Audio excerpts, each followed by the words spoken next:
Vladimir Putin has made many wild, outlandish claims to try to justify Russia's invasion of Ukraine. None, arguably, have gotten more attention than the statement that he's looking to, quote, denazify Ukraine, which he said during his major address in late February. The purpose of this operation is to protect people who for 8 years now have been facing humiliation and genocide perpetrated by the Kiev regime. To this end, we will seek to demilitarize and denazify Ukraine, as well as bring to trial those who perpetrated numerous bloody crimes against civilians, including against citizens of the Russian Federation.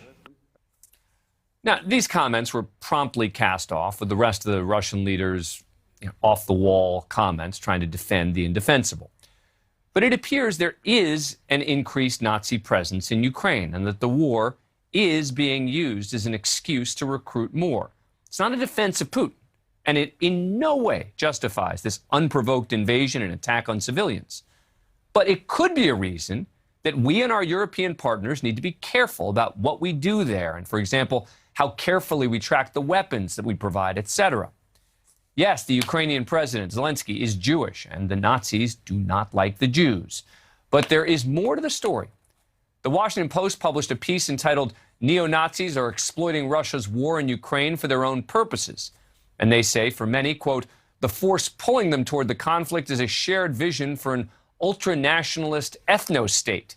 They see Ukraine as a golden opportunity to pursue this goal and turn it into a model to export across the world. Quote, for the most extreme among these neo-Nazis, the plan is even more sinister. They see Ukraine as a chance to further accelerationist agendas, which seek to speed up a civilization-wide collapse and then build fascist ethno-states from the ashes. One of the most discussed groups is the Azov Battalion, a far-right Ukrainian paramilitary movement founded by an avowed white supremacist. Back in 2010, its leader, Andrei Beletsky, declared that Ukraine's mission was to, quote, lead the white races of the world in a final crusade against Semite-led Untermenschen, which translates to subhumans. The group has since tried to distance itself from this, but they've long welcomed white supremacists and neo-Nazis into its ranks. A spokesperson for Azov admitted to USA Today back in 2015 that as many as 20% of its members could be neo-Nazis. Experts suspect that that number is much higher. The United States has officially recognized the Azov Battalion as a neo-Nazi outfit. Back in 2018, Congress created a stipulation when it approved an aid package for Ukraine, which forbid any of the money from going to the Azov Battalion based on its neo-Nazi ties. And it was absorbed, this battalion, into the Ukrainian National Guard back in 2014. To this day, the battalion recruits via white supremacist websites. Extremists around the world have ties to the Azov Battalion. Among its more infamous devotees was Brenton Tarrant. He was the man who murdered 51 worshippers at 2 mosques in Christchurch, New Zealand, back in 2019. Now, I want to make this clear again.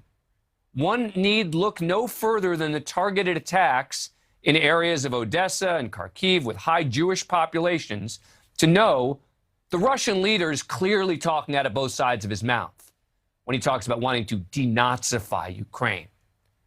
But that doesn't mean that we shouldn't be concerned about the Nazi presence in Ukraine.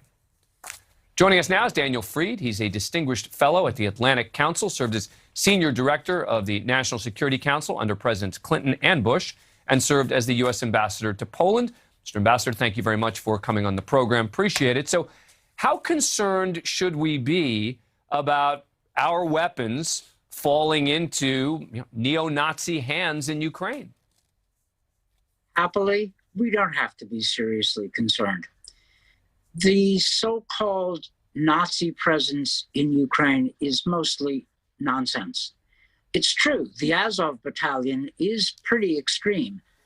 The question is, do they have any traction in Ukrainian politics? And the answer is no. There's just not a serious white nationalist or neo-Nazi political movement in Ukraine at all. The Ukrainians don't seem to be interested. Moreover, Ukrainian patriotism has been crystallizing in a multi-religious, multi-ethnic format. They embrace now Jews, Ukrainians of all religions, Tartars. So this white nationalist variant of Ukrainian patriotism has just about vanished. It's marginal to the war. Let me ask you about that. And because look, what got me interested in this story in particular was this Washington Post piece, right? Where they talked about neo-Nazis exploiting Russia's war in Ukraine for their own purposes. Do you think that that piece is basically nonsense, or you think that there's some truth to it? There may be a few neo-Nazis that are interested, but frankly, most of the hard right extremists are backing Putin. I mean, he's the guy who uses the extreme right-wing ideology and tactics and methods, not the Ukraine. The Ukrainians, right, and again, but I'm not trying to implicate the Ukrainians. I know yeah. I know you're not. But what's interesting is that the Ukrainians say repeatedly at all levels that they're fighting for democracy, they're fighting for European values, and they don't mean sort of European white nationalist values, but democracy, universal values, the Enlightenment, the same things that are at the core of the best of American identity. That's what they say. And Zelensky is to the hard right extremists, he must be a nightmare. Russian is his first language. He's Jewish, and yet he has appeared as a wartime heroic leader of Ukraine. That basically blows this fringe neo-Nazi strain out of the water, just does away with them. Ukrainian patriotism is crystallizing through Putin's war in a democratic fashion. Now, it once was said by a wise Russian that the line of good and evil goes through every nation and every human heart. It was Alexander Solzhenitsyn who said that. So we all have the dark side, right? All nations do. The United States does. The question is, do we live according to our better angels? And the Ukrainians are stepping up to it. I mean, you're right to ask the question, but I'm giving you the best answer. And I appreciate it because, as I said to my previous guest on an entirely different topic, you know more about this than I do, which is why we invited you to come on the show to talk about it. And, it does seem, again, from your account, that maybe this is being overstated by some in the media, which would not be so shocking. So, Ambassador Fried, thank you so much for joining us and enlightening us. Appreciate it.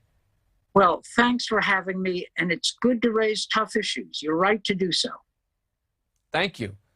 Thank you very much. Thank you for watching. Click the red subscribe button below so you can get more of NewsNation's fact-driven, unbiased coverage.